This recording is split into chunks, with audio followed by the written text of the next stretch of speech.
yo sé que tú tienes una historia allí para contar, porque detrás de cada nombre, detrás de cada ser humano hay una historia.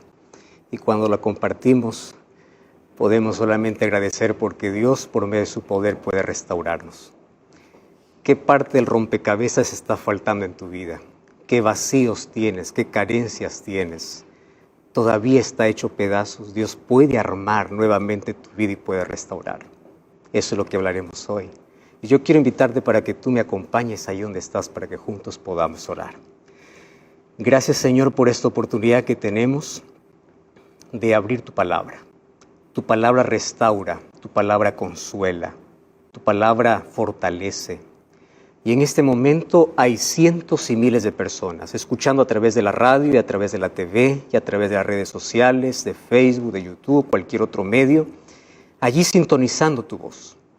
Y hoy queremos que tu palabra, como ella promete, no vuelva vacía. Que hoy pueda penetrar hasta lo profundo de nuestros pensamientos, pueda restaurar nuestra alma, nuestras emociones, pueda levantarnos si estamos caídos, puedas sustentarnos, puedas fortalecernos, pero sobre todo pueda restaurarnos. Que hoy podamos encontrar esperanza en tu palabra y que tu Santo Espíritu, que ya está trabajando en los corazones, hoy pueda escuchar su voz en todo lugar, en cada rincón, en cada hogar, en cada barrio, en cada casa, en cada familia, en cada persona que en este momento tú lo has preparado para que escuche este mensaje. Que tu presencia y tu Santo Espíritu pueda tocar ese corazón. En el nombre de Jesús. Amén. Una de las frases que me encanta decir es que al pie de la cruz no hay títulos. Nadie es más ni menos. No hay cargos, no hay estatus, no hay condición, no hay estatus social. Todos estamos bajo la misma condición. Tú y yo estamos iguales al pie de la cruz, necesitando de nuestro Salvador. Pero para necesitar de nuestro Salvador necesitamos reconocer primero que somos pecadores. Entonces al pie de la cruz todos somos iguales. También recuerdo que hace 2000 años una multitud de personas estuvieron al pie de la cruz, el día que Jesús fue crucificado. Y al pie de la cruz estuvimos representados toda la humanidad. No estuvimos tú y yo, pero alguien nos representaba. Y nos representaba en nuestras actitudes. Actitudes de desprecio, de ignorancia. Pero también todos allí recibimos la misma gracia que no merecíamos. Cristo muriendo en nuestro lugar. Hace 2000 años una multitud acompañó a Jesús hasta el Calvario. Y allí estaba aquel cobarde Pedro que negó, pero ya no le digo más cobarde porque cuántas veces yo le he negado en mi vida.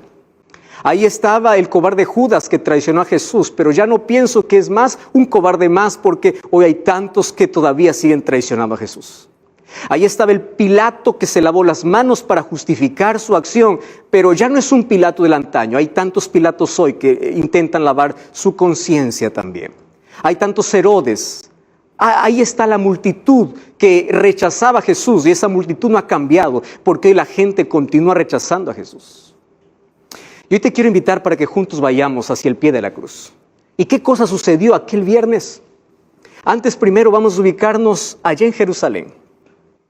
Y allí en Jerusalén, de Jerusalén salían dos caminos totalmente diferentes. Un camino era para Jericó y el otro era para el Monte Calvario. El camino para Jericó era el camino peligroso. Sabes que allí en ese camino los ladrones estaban escondidos en sus guaridas y ellos estaban allí listos para hacer daño. En ese camino vivían los criminales. Ahí estaban aquellos que tenían una vida depravada, aquellos miserables, aquellos con su vida miserable y vacía. Ahí estaban ellos. Y estos que estaban por este camino se olvidaban que un día, por haber elegido ese camino del mal, tendrían que subir por otro camino. Y ese otro camino era el camino que los conducía al Calvario. Allá el camino que los conducía al Calvario era el camino que los conducía a todos aquellos que tenían que pagar por toda la maldad que habían hecho en la vida. Porque allá en el Monte Calvario era un lugar para crucificar. Ese lugar era para crucificar a los delincuentes, aquellos que estaban condenados. Y en ese tiempo, la crucifixión o la muerte de cruz era el mayor castigo que podía existir, porque era la peor de todas las muertes. ¿Tú sabes qué significa tener a una persona, a un ser vivo, clavado? Eso es matarlo lentamente. Eso es verlo pasar por la mayor agonía. Nadie muere rápidamente cuando es herido de las manos y los pies. Por eso es que morir en la cruz era morir, era agonizar cada segundo hasta que se acabe la vida.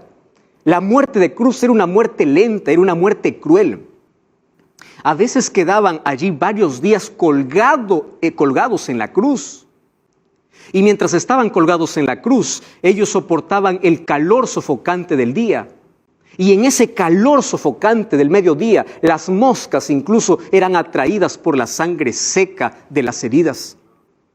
Solo que la ley no permitía que nadie pudiese ayudar a alguien que estaba clavado. ¿Y qué decir de las noches? Porque ahí en las noches aquella gente que estaba clavada temblaba de frío, porque aquel viento helado llegaba para su cuerpo allí torturado. Y muchas veces allí aquellos que morían en la cruz, que eran delincuentes, suplicaban a los soldados que por favor lo maten. Pedían misericordia, pero la ley no les permitía. No permitía que el delincuente que estaba condenado a morir lentamente, alguien pudiese matarlo. Por eso la muerte de cruz era una muerte cruel. Y esa representaba la venganza de la sociedad contra todos aquellos que habían abusado. Todos estaban de acuerdo que esos delincuentes tendrían que morir de esa manera. Y allí en esa cruz, un día, viernes 15 de Aviv, allí en ese monte Calvario, se levantaron 3 cruces. La del centro, supuestamente, era el peor de los 3. ¿Y quién estaba en el centro? Era Jesús. Allí estaba Jesús colgado entre 2 ladrones. Y sabes que las últimas horas de su vida, Jesús lo pasó entre delincuentes. Y al ser crucificado entre criminales, Jesús demostró que Él había venido a salvar al pecador. Al estar allí entre criminales, Él demostró que había venido a salvar a aquel que está hundido en la miseria, aquel que no tiene esperanza. Vino a salvar a aquellos que se sienten perdidos, aquellos que tienen un pasado que les persigue, aquellos que se sienten que no merecen nada. Por ellos vino Jesús. Y Jesús vino para devolverles esperanza, para devolverles la dignidad, para ofrecerles salvación. Y allí se mostró que Dios nos ama aun cuando cometamos los mayores errores en la vida, aun cuando nuestra vida esté manchada y degradada por el pecado, aun cuando te sientas sucio.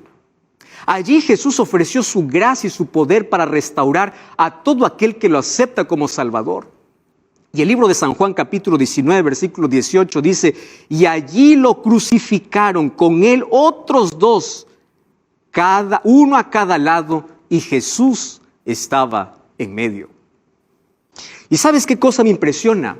Que aquí en esa cruz, cada ser humano está representado. Todos los seres humanos estamos representados por aquellos 2 que estuvieron clavados al lado de Jesús. ¿Y por qué razón? Romanos capítulo 5, versículo 12 dice que todos nosotros pecamos y todos merecemos morir. El pecado nos condenó a la muerte. Y así como estos 2 malhechores estaban pagando el precio de su desobediencia, todos nosotros estuvimos condenados para pagar el precio del pecado, porque la paga del pecado es la muerte. Y estos 2 hombres, que eran pecadores, estaban allí condenados. Ellos allí representan a toda la raza humana, a todos los pecadores, donde la única esperanza que tienen estos hombres es que Jesús está al lado de ellos. Estos 2 hombres ya están perdidos. Estos 2 hombres ya están condenados. Estos 2 hombres están a punto de morir. Ellos están cargando su culpa de pecado. Ellos merecen el castigo. Mas cuando todo está perdido, uno de ellos reconoce que la salvación está tan cerca, que la salvación está en medio de ellos. Alguien que estaba muriendo con ellos no había cometido pecado. Estaba entregando su vida y cargando el peso de la culpa y de toda la humanidad sobre sus hombros. Y es Jesús que estaba en medio de ellos. Y así muestra a Jesús que la salvación es accesible para todos, aún para aquel que perdió la esperanza, aún para aquel que se siente condenado, aún para aquel que arruinó su vida, aún para aquel que no merece nada, sino solamente la muerte. Y ahí está Jesús para poder ofrecer la salvación y el perdón. Y la vida eterna fue ofrecida para estos dos. Y yo quiero que tú entiendas un asunto aquí. Los dos tenían el mismo pasado. Los dos tenían la misma condenación. Los dos tuvieron también la misma oportunidad de salvación. Pero fíjate lo que sucede. Solo uno de ellos aceptó a Jesús como su Salvador. Solo uno de ellos. Mateo capítulo 27, versículo 39, dice que inclusive los dos injuriaban a Jesús.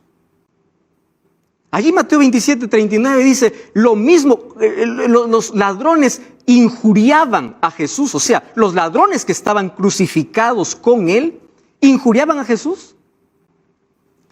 Pero cuando vamos a Lucas capítulo 23, versículo 40, la historia cambia. Y dice que uno de ellos se arrepintió.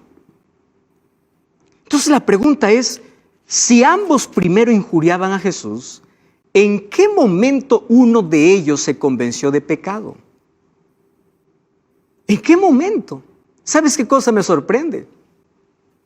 Que aquel que se arrepintió no escuchó ningún sermón de Jesús. Aquel que se arrepintió vio que los gobernantes se burlaban, que las personas más importantes se burlaban. Entonces la pregunta es, ¿qué cosa es lo que convenció a este hombre de pecado?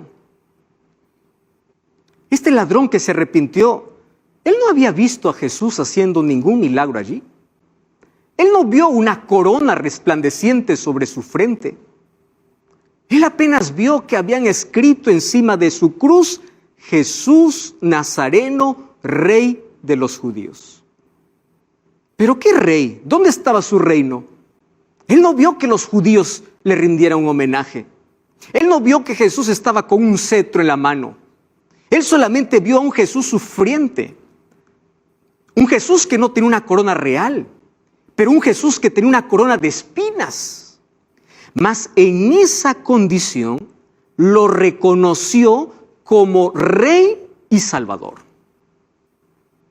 Y allí todavía sigue con la pregunta, ¿qué fue lo que le convenció a este ladrón? Y hoy déjame decirte, ¿qué fue aquello que tocó el corazón de este hombre? ¿Sabes que él escuchó a Jesús decir, Padre, perdónalos porque no saben lo que hacen? Cuando escuchó aquella primera expresión de Jesús, este hombre quedó convencido de pecado. Él pudo ver que aquel hombre que estaba siendo crucificado con él era diferente. Él no cometió pecado. Y él pidió perdón por aquellos que lo estaban clavando. ¿Qué cosa es lo que conquistó su corazón?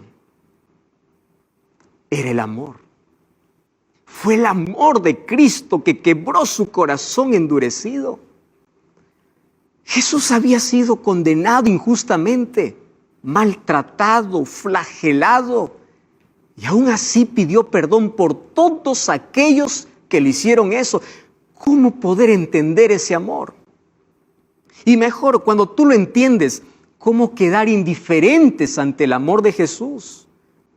¿Cómo perdonar a quien te está crucificando? Entonces este dijo, este solamente puede ser el Salvador del mundo. Y en el nombre de Dios, déjame decirte una cosa, mi querido. Dios no conquista el corazón humano con la fuerza. Dios no conquista el corazón humano con dureza. Dios conquista el corazón con amor. Y si su amor no es capaz de romper allí la coraza que tiene tu corazón. Si su amor no es capaz de cruzar la barrera de tu corazón endurecido, nada más podrá hacerlo en esta vida. Y Dios es amor. Y el mayor poder para quebrar cualquier barrera se llama amor. El amor puede alcanzar a todos. El amor de Dios puede conquistar el corazón. Y si hay una cosa que el ser humano no puede resistir en la vida, es el amor. Yo escuché hace algún tiempo, de una persona que cada vez que le hablaban de Cristo, le hablaban de iglesia, él siempre rechazó. Él dijo, si tú quieres ser mi amigo, tú no tienes que hablarme ni de iglesia, ni de religión, ni de Dios. Yo no creo en Dios, yo no quiero a Dios. Pero un día él enfermó. Y la enfermedad llega. No importa si eres ateo o creyente, el dolor llega, la tragedia llega. Tengas fe o no tengas fe. El asunto es cómo enfrentas la tragedia cuando no tienes a Dios. Y fue allí en ese momento de extrema necesidad que allí algunos fueron a visitarle y dijeron, no te preocupes, no venimos a hablar de Dios. Hemos venido a traerte comida, hemos venido a traerte medicina, hemos venido para que no te sientas solo. Y en la medida que avanzaba el tiempo, él dijo, yo quiero ahora que me hablen de Jesús. ¿Qué cosa fue aquello que rompió la barrera? El amor. Y Dios, con su amor, es capaz de poder quebrar las mayores barreras humanas. Dios quiebra nuestra incredulidad con amor. Pero ¿sabes qué cosa es lo triste? Lo triste es que no todos permiten que su amor o el amor de Dios pueda entrar en su vida. Y yo quiero que tú me acompañes para que juntos podamos escuchar el diálogo de aquellos dos que estaban en la misma condición. Y allí en Lucas nosotros encontramos cómo él narra de aquel diálogo entre los dos ladrones y Jesús que estaba allí en el centro. Ambos estaban en la misma condición, pero uno de ellos permitió que el amor de Cristo pueda restaurar su vida. Y el otro ladrón que estaba al lado izquierdo, ¿qué cosa le dijo? Escúchame aquí. El ladrón que estaba al lado izquierdo le dijo, capítulo 23, versículo 39 del libro de Lucas. Si eres el Hijo de Dios, o si tú eres el Cristo, sálvate a ti mismo y sálvanos. ¿Tú sabes por qué me interesa tanto este diálogo? Por la manera como se dirige a Jesús. Estoy hablando de aquel que no está arrepentido aún teniendo la misma oportunidad.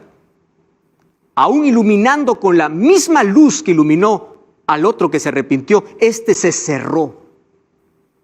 ¿Y qué cosa fue lo que cerró su corazón? Si tú eres el Cristo, haz un milagro. Eso es lo que le está diciendo. Y sabes que esa misma duda fue expresada por Satanás en el desierto de la tentación. ¿Tú recuerdas lo que le dijo Satanás a Jesús? Si tú eres el Hijo de Dios. La duda y la incredulidad no le permitieron ver la esperanza. La luz que brillaba en el momento más oscuro de su vida lo dejó pasar. Hoy hay muchas personas, hoy hay muchas mentes perturbadas por la duda. Personas que siempre están pidiendo un milagro para creer. Personas que dicen así, yo me entregaré a Jesús si sucede esto, si ocurre un milagro, si mi esposo vuelve, si mi matrimonio se restaura. Están pidiendo, o sea, condicionando. Yo necesito ver para creer. La Biblia dice, tú tienes que creer para luego ver. Mas yo te quiero decir que no existe mayor demostración de amor y de poder que ver a Jesús muriendo por amor aún por aquellos que lo rechazan. Y si el amor de Jesús demostrado en una cruz, ese amor que estuvo listo para salvar a la humanidad, no es suficiente para que tú puedas creer, entonces no importa el milagro que suceda, tú nunca creerás. El problema de aquel ladrón que estaba al lado izquierdo es que llenó su corazón de duda y de incredulidad. Y este ladrón del lado izquierdo representa a todos aquellos que mueren día a día en su propia cruz, en su cruz de indiferencia, de indecisión, de duda, de culpa. Saben que están muriendo, pero no son capaces de renunciar a sus dudas. Saben que están muriendo, pero no dejan su incredulidad. Saben que están muriendo, pero no rompen su indecisión. Saben que están muriendo, pero no reconocen a Jesús como su Salvador. Personas que permiten que sus dudas superen a su fe. Personas que siempre están preguntando por qué para todo lo que sucede. Entonces, cuando tú buscas respuestas para todo lo que sucede, va a llegar al punto de que tú vas a negar o rechazar a Dios completamente, porque no vas a encontrar respuestas para todo. Deja tus dudas, deja tu incredulidad y permite que el amor de Cristo conquiste tu corazón. Pero allí en el lado derecho dice que hay otro. Y hay otro criminal. Solo que este tiene una actitud diferente. Porque allí en su agonía, él vio que a su lado había alguien que estaba muriendo no por ser pecador, sino por ser el Salvador. Y es por eso que lo aceptó como rey. Y es por eso que le pidió que su gracia le pueda salvar. ¿Sabes cuál es la diferencia entre un ladrón y el otro? Es que un ladrón quería ser salvo de la cruz, pero el otro quería ser salvo del pecado. Hoy también hay muchas personas que solamente quieren sanar su enfermedad, pero no quieren la gracia de Dios. Hoy hay personas que solamente quieren un milagro para salir de su situación, pero continúan con el corazón endurecido.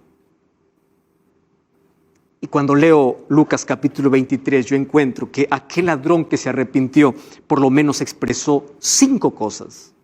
Y estas 5 cosas yo encuentro que es la base para que todo ser humano pueda recorrer ese camino para encontrar la salvación. Cuando tú te encuentras con Jesús tienes 2 opciones. O lo aceptas o lo rechazas. O continúas con tu incredulidad o aceptas la gracia de Cristo. Pero hoy quiero invitarte para que podamos fijarnos en las 5 cosas que hizo este ladrón que se arrepintió. No para imitar su pasado, mas imitar el momento de ese encuentro con Cristo. Número 1, hubo arrepentimiento. Número 2, confesión. Número 3, reconocimiento. Número 4, hubo aceptación a Jesús como su Salvador. Y número 5, expresó fe en la segunda venida de Jesús. Ahora te explico. Él comienza allí respondiendo al otro ladrón. Y él le dice más o menos así: tú y yo merecemos morir, porque hicimos todo mal. ¿Qué cosa está haciendo este ladrón? Reconociendo su pecado. Él está diciendo: nosotros desperdiciamos nuestra vida, pero este hombre que está aquí en medio no hizo ningún mal. Su único delito es amar. Su único delito es cambiar la vida de la gente. Su único delito es ir hasta los hombres y mujeres que están en la miseria para transformarlas. Su delito es cambiar a las prostitutas, a los ladrones. Su delito es haber curado leprosos, haber curado ciegos, haber curado paralíticos. Primero este hombre reconoce su pecado y confiesa su pecado, porque él dice: nosotros sufrimos justamente, dice el versículo 41. O sea, nosotros merecemos. Pero luego lo que me encanta es que él expresa su fe en Jesús. ¿Y qué cosa es lo que me encanta de esta expresión?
que él expresa su fe en Jesús, aun cuando no vio ningún milagro.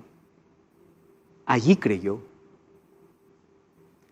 Este ladrón no vio una zarza ardiendo como Moisés. No vio un milagro como Elías. Él no vio a Dios sentado en su trono como Isaías. Pero él vio a Jesús como su Salvador. Tú sabes que los discípulos habían oído tantos sermones y enseñanzas de Jesús. Los discípulos habían escuchado y habían visto a Jesús hacer milagros, resucitar muertos. Pero con todo esto lo habían abandonado. En cambio, en medio de las tinieblas, este ladrón tiene fe. En la hora más oscura, en el mayor dolor, él no buscó un milagro para creer. Él apenas reconoció que es pecador y se arrepintió. Esa tiene que ser nuestra actitud. Él confió en Jesús y la fe en Jesús lo llevó a confesar delante de los soldados, delante de la multitud que se burlaba, que él aceptaba a Cristo como rey.